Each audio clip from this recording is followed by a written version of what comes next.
اللہ الرحمن الرحیم حامدا و مصلیا قال اللہ تبارک و تعالی فاستقم کما امرت صدق اللہ مولانا العظیم و بلغنا رسولہ النبی الکریم الرؤوف الرحیم۔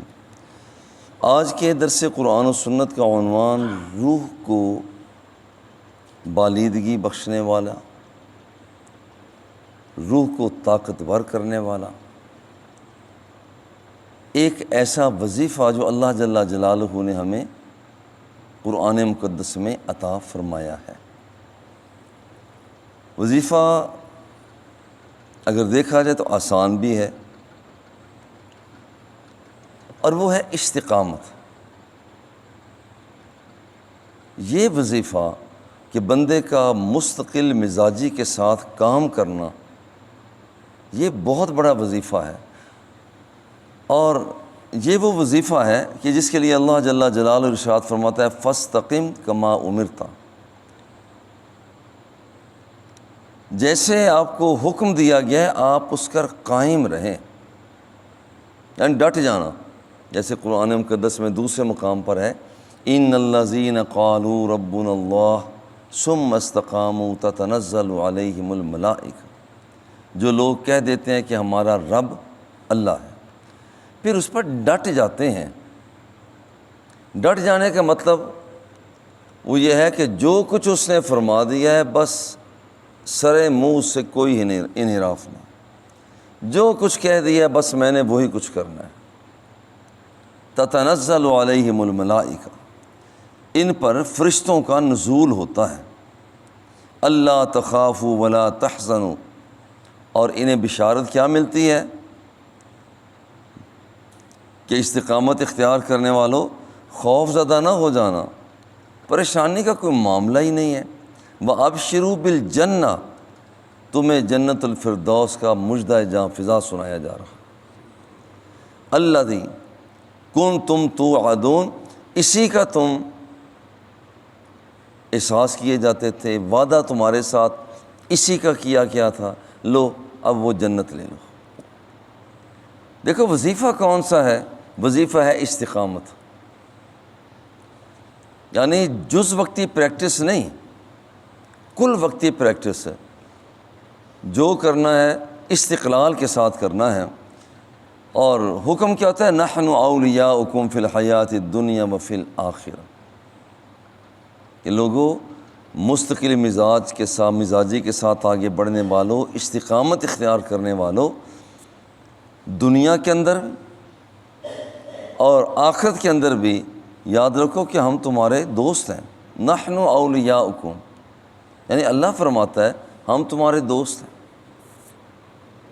جس بندے نے استقامت اختیار کر لی کہ ایک کام شروع کیا ہے، اس کا مستقل مزاجی کے ساتھ اسے آگے بڑھا رہا ہے۔ وَنَحْنُ أَوْلِيَاؤُكُمْ فِي الْحَيَاةِ الدُّنْيَا وَفِي الْآخِرَةِ، دنیا کی زندگی میں، آخرت کی زندگی میں ہم تمہارے دوست ہیں۔ وَلَكُمْ فِيهَا مَا تَشْتَهِي أَنفُسُكُمْ، اور جنت الفردوس میں تمہیں ہر وہ چیز ملے گی جو تمہارا دل چاہے گا۔ وَلَكُمْ فِيهَا مَا تَدَّعُونَ، اور جو کچھ مانگو گے یہ تمہیں وہاں پر دستیاب ہوگا۔ نزلا من غفور الرحیم، یہ میزبانی اللہ کی میزبانی ہے، یعنی جس کام پر اللہ کی میزبانی دستیاب ہو رہی ہے۔ لوگ کتنا فخر اور ناز کرتے ہیں، جناب میں آج وزیر اعلیٰ ہاؤس میں آج میری دعوت تھی، وزیر اعظم ہاؤس میں میری دعوت تھی، مقامی سطح پر ہم جی میں D P O D C او کے پاس گیا تھا۔ لوگ کتنا خوش ہوتے ہیں، یہ میں آج ان سے چائے پی کر آیا ہوں۔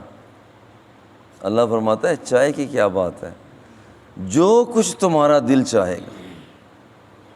کیسی ضیافت ہے، مگر ملتی کب ہے؟ جب استقامت ہو، بندہ مستقل مزاج ہو۔ اور اسی طرح سے دوسرے مقام پر فرمایا ان الذین قالوا ربنا اللہ ثم استقاموا فلا خوف علیہم ولا هم یحزنون، جو لوگ کہہ دیتے ہیں کہ ہمارا رب اللہ ہے اور اس پر ڈٹ جاتے ہیں۔ اب یہ بڑا مسئلہ ہے کہ ڈٹ جاتے ہیں. یہ کوئی ایسا سامنے والا تو مسئلہ ہے نا کہ بندہ کہ لو جی میں ڈٹا کھڑا ہوں, جیسے کہیں چوکی دارہ کرنا ہے تو کہ جی میں ڈٹا کھڑا ہوں.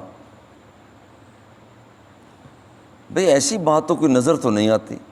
تو پھر یہ ڈٹ کیسے جاتا ہے؟ ڈٹ یہ جاتا ہے کہ جو اللہ نے حواس دیے ہیں انہیں اللہ کے حکم کے مطابق چلائیں.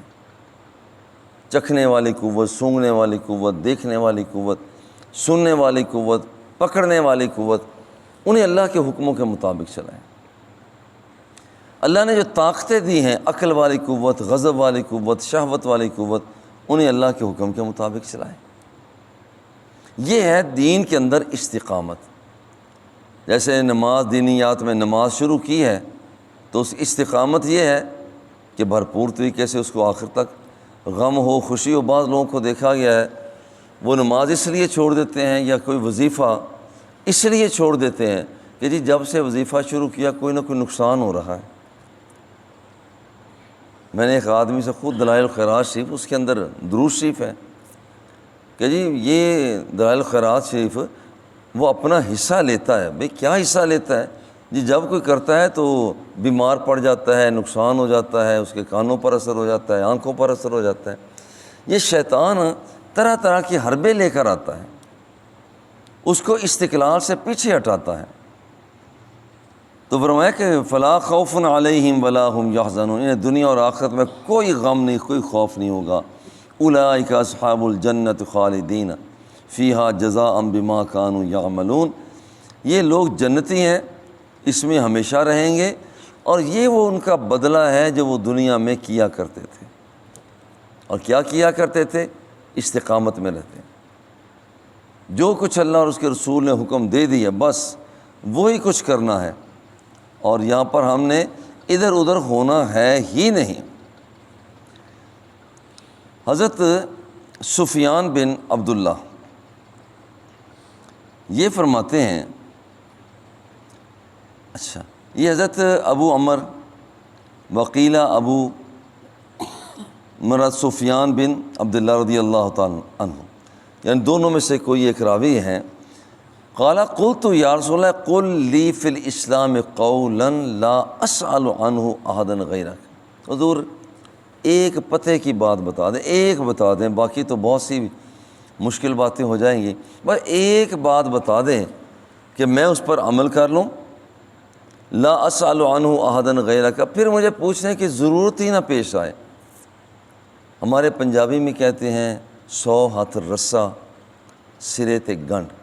حضور پتے کی بات ایک بتا دیں, بس ایک. اب دیکھیں ذرا غور کریں, کائنات کے آقا جن کے سامنے کائنات کی ہر چیز ہے, قرآن مقدس کے سارے رموز و اسرار ہیں, آپ شناور ہیں اس میدان کے, آپ ہادی اور مرشد ہیں اس میدان کے, دنیا اور آخرت کی بھلائیاں وہ آپ کے دامن میں موجود ہیں. حضور آپ مجھے ایک بات بتا دیں. اب کیا بتایا؟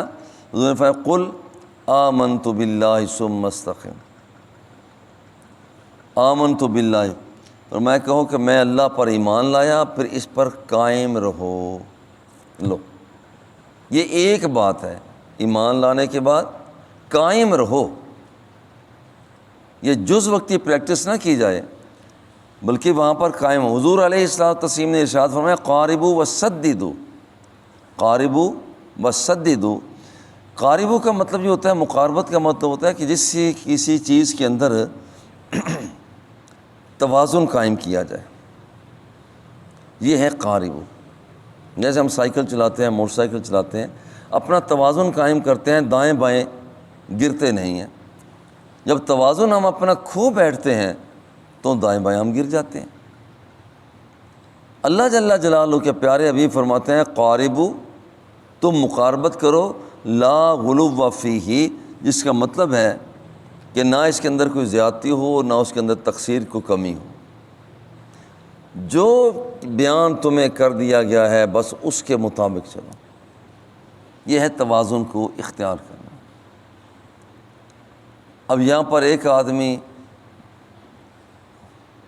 کبھی تو تہجد وہ 8 نفل پڑھ لیتا ہے, اور پھر کبھی کبھی ایسا ہوتا ہے کہ پڑھتا ہی نہیں ہے. پھر یہ تھا کبھی اشراق بھی ہے، چاشت بھی ہے، اوابین بھی ہیں، سارے نوافل ہیں، مگر کبھی ہوتا ہے ساری کے سارے معاملات میں چھٹی کر لیتا ہے. نہیں، استقام دو چیزیں ہیں، میانہ روی اور استقامت. میانہ روی میں چیزوں کے اندر اعتدال پیدا کرنا، توازن پیدا کرنا. توازن اسی طرح سے نماز پڑھتے ہوئے بعض اوقات آدمی اتنے خضوع و خشوع کے ساتھ زور کی نماز پڑھی، مثال کے طور پر گھنٹہ لگا دیا، اور اس کے بعد کیا ہوا، اگلے دن 5 منٹ میں نماز پڑھ کے فارغ ہو گیا. بھئی یہ میانہ روی نہیں. توازن کو اختیار کیا جائے، متوازن نماز جہاں پر سارے فرائض و واجبات اس میں ادا ہو رہے ہوں. تو دیکھیے کہ یہاں پر پہلی بات تو ہے کہ قاربو یعنی توازن پیدا کرو، اور دوسری بات ہے سدیدو. سداد کا مطلب ہوتا ہے استقامت پیدا کرو، جو آج ہمارا درس شریف ہے. استقامت پیدا کرو کہ مستقل مزاج ہو کر ایک کام کرنا ہے. اور اس کے ساتھ استقامت کا مطلب ہوتا ہے کہ اللہ جل جلالہ کی اطاعت کرنا.